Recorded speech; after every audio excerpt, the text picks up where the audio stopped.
Good morning. So here is the book review that I talked about. It is one of the best books that I have purchased so far.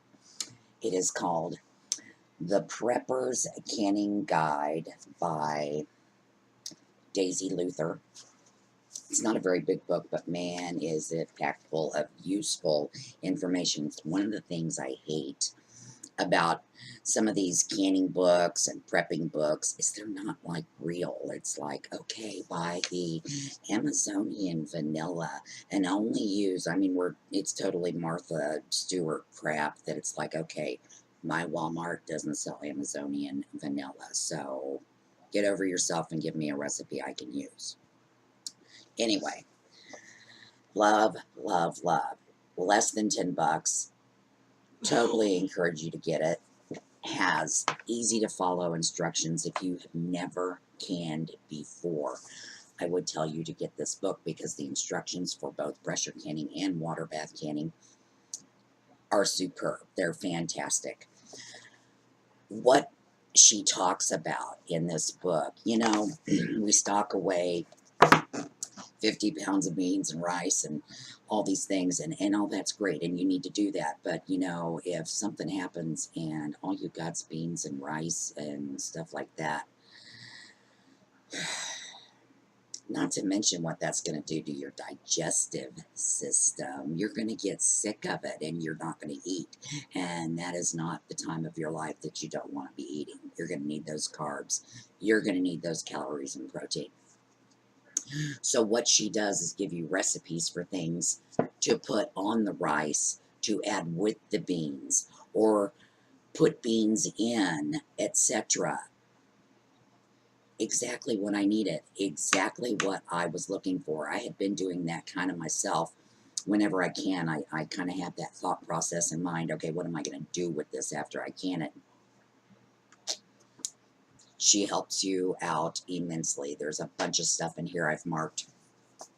She talks about canning with no electricity, canning with no stove. If you've got a gas stove, you're groovy, at least until the gas runs out. So she talks about canning over an open fire.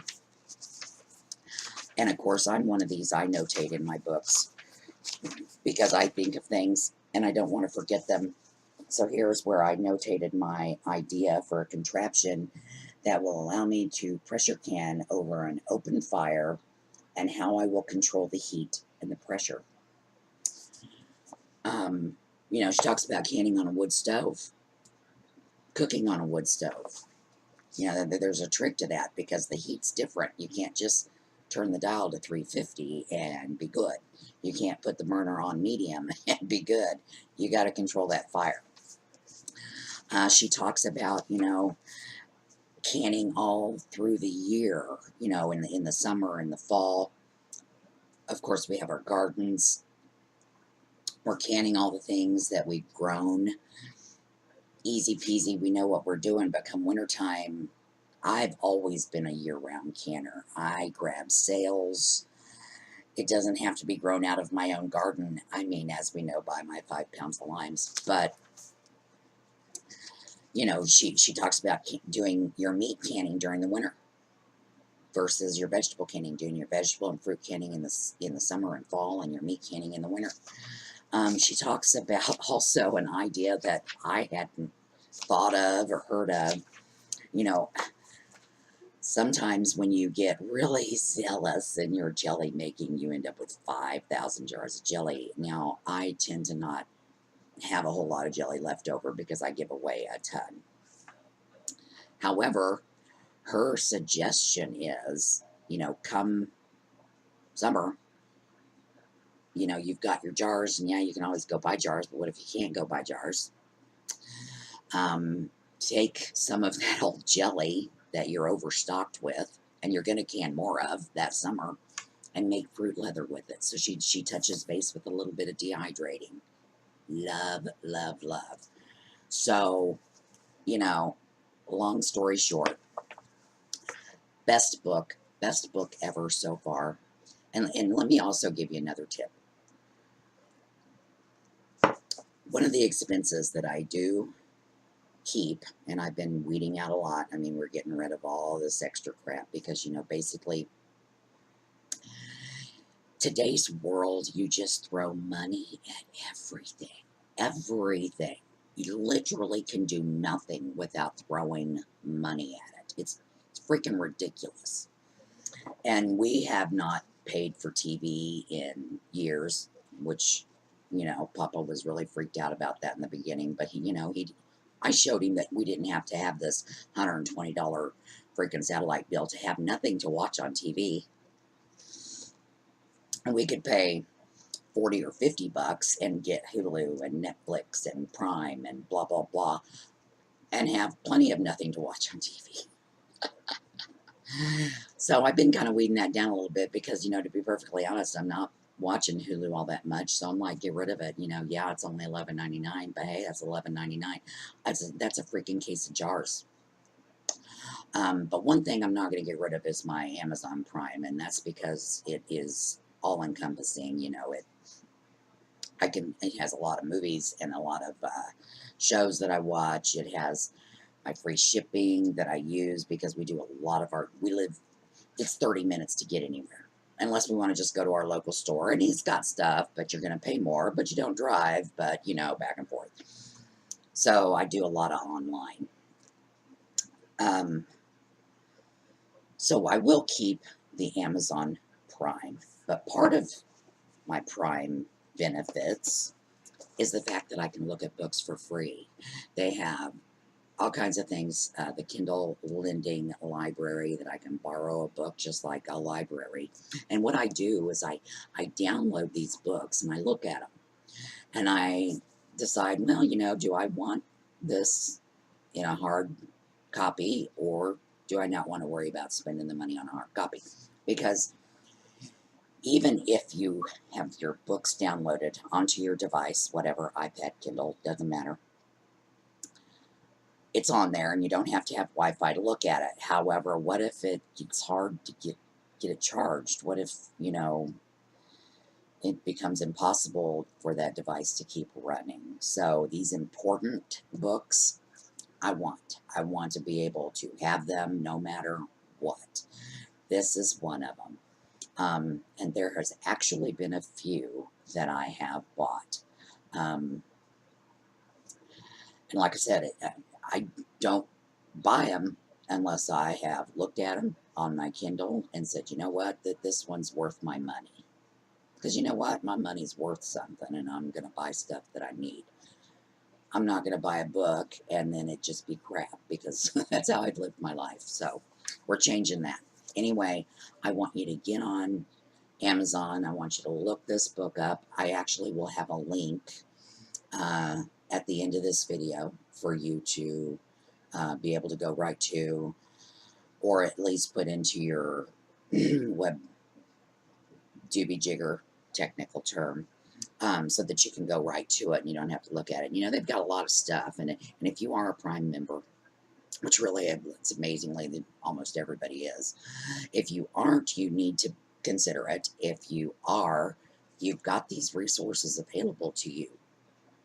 You know, look at these books and start building your library, because, you know, if something goes down, you're going to need those resources, because, you know, you're not going to want to sit and think, oh, that thing I saw on Pinterest, oh, how did that work? Guess what? You're not going to be able to go to your board and look at it. Which brings me to another thing. Hang on just a minute.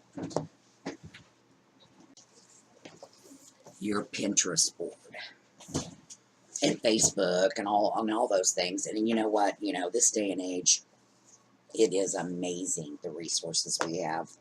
This is no better time than to start weeding your garden, start cutting down, start living a simpler life. Yeah, it's a trend, but you know what? It really isn't, because of what it did is go from a necessity to a trend.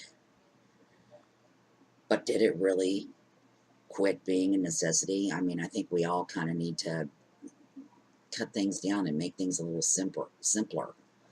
The only reason we worry about shit hitting the fan, it's not because, you know, we're going to be without electricity and stuff. That really isn't what freaks everybody out. What freaks everybody out is not having Hulu, Netflix, Pinterest, Facebook. That's what freaks you out. And if you start cutting those things out of your life right now, it won't be that big of a deal later when they're not there to use. But what I do, because of course I'm not going to have my Pinterest board if something happens.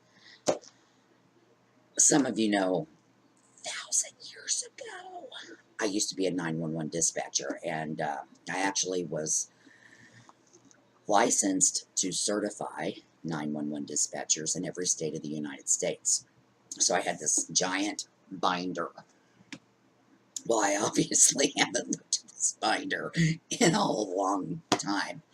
So I got rid of all the crap out of it because I really doubt I'm ever going to do that again. And I created my Shit Hits the Fan binder. Now, I've got all kinds of things in here. I've got it all tabbied.